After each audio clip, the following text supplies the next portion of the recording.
HarperCollins presents The Maps We Carry by Rose Cartwright, read by Rose Cartwright.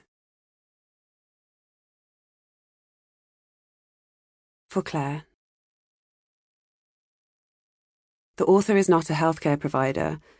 This book details the author's personal experiences. The methods set out in this book are not intended to diagnose, treat, cure, or prevent any condition or disease. Nothing in this book should be taken as an endorsement or encouragement on the part of the publisher or the author of illegal drug taking. Always seek the advice of your GP or other qualified health providers with any questions you may have regarding a medical condition. Laws and regulations are subject to change, and the reader should obtain up-to-date professional advice on any such issues. The publisher and the author disclaim liability for any medical and/or legal outcomes that may occur as a result of applying the methods described by the author in this book. What we have no words for, we cannot understand. It does not fit into our view of what is real, and if we stumble upon it, we may be taken by surprise and frightened. On the unknown places of their maps, the ancient cartographers wrote, "Here there be dragons." Jack Cornfield, Buddhist teacher. Intentions. This morning we sat in a circle, took a deep breath and set our intentions. Some intended to heal, others to surrender. There were tears and respectful silences and nods of understanding. Now we take the magic mushrooms and everything goes dark. For the next 2 hours I watch my identity slide like guts. There is nothing with any recognizable form, only an endless churn of organic textures I cannot identify. Nothing, including me, has ever existed, only a single emotion, primal fear. Later, I push through into a vast space of light, where love has a physical materiality that I can touch and of which every cell in my body is made. Orchestral music builds as my heart is broken wide open, and I weep tears of love for the people around me.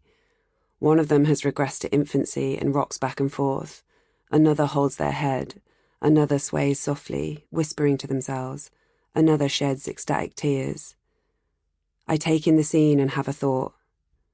What a bunch of assholes. I burst out laughing and turn away. Someone is groaning like a child. Someone else sighs in bliss, unselfconsciously loud. When are these assholes going to shut up? I say, pressing my face into the pillow, unearthing all of the laughter that's been fossilizing at the back of silent classrooms and solemn churches and po-faced yoga studios, where I buried it in layers over years along with many other miscellaneous inappropriate thoughts and feelings. I cover my mouth and laugh through my fingers as someone to my left battles an inner demon. His wailing is genuinely irritating, insufferably irritating, and I find myself wishing that he would re-repress some of that generational pain so that I can get a moment's peace. Trying to stop the laughter only makes it worse. What this means to me, the hypocrisy and sheer unreasonableness of slinging fatuous insults at friends during their most unguarded and transcendent moments, is unfolding with a wicked rush of revelatory energy. I see into the mechanics of the laughter and understand what I'm supposed to understand, that I can only find this funny because the love between me and these people is unquestioned, and that it is at this biting point of mutually informing reverence and irreverence that I know I must try to write this book. It's something I had been puzzling over. Psychedelics have a mysterious ability to catalyse the solving of puzzles. How do I criticise our mental health system with a scathingness that feels necessary, while also respecting the people working within it? How do I challenge psychiatry's framing of serious distress as disease while honouring what that framing means to people? How do I appraise the ways in which my own ignorance has perpetuated unhelpful stories about mental health while also showing myself compassion? How do I construct as much as I deconstruct, offer hope as much as I call bullshit? I can only do this if there's a mutual understanding between us from the outset that my critique comes from a place of love and that it's my intention to write from that place. We are all searching for a story, an orienting narrative that shows us our place in the world. We use the tools of storytelling to make sense of ourselves.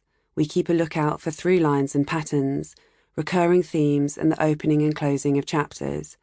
Perhaps you have a sense of the person you were, the person you are, and the person you'd like to be, as well as the consistent you, the central character, who has made mistakes, learnt lessons, and evolved along the way. Within our stories, we use metaphors Sample complete. Ready to continue?